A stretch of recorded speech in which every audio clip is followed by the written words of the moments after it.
ఆరుగురు పతివ్రతలు ఎప్పుడు మళ్ళీ రీ రిలీజ్ అని చాలా మంది అడుగుతున్నారు. ఓకే.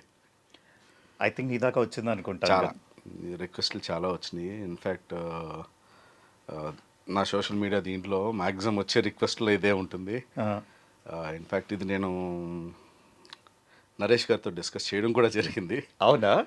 ఒకసారి యాక్చువల్లీ మన పాత దాంట్లో చేసిన మిగతా హీరోలు అందరితోటి ఒకరోజు మీటింగ్ అనుకున్నాం. ఆ, దెన్ అదే రోజు ఏమన్నా ఉంటే లాంచ్ చేద్దామని నేను నరేష్ గారితో మాట్లాడడం కూడా జరిగింది. ఆ, బట్ లేదు, అది డాడీ ఉన్నప్పుడైతే కొంచెం బాగుండేది, ఇప్పుడు వద్దులేండి, okay. Let it be like that hmm. అని అన్నారన్నమాట.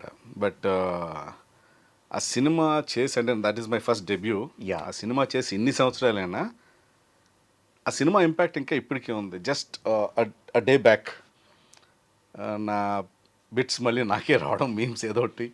So it is still trending.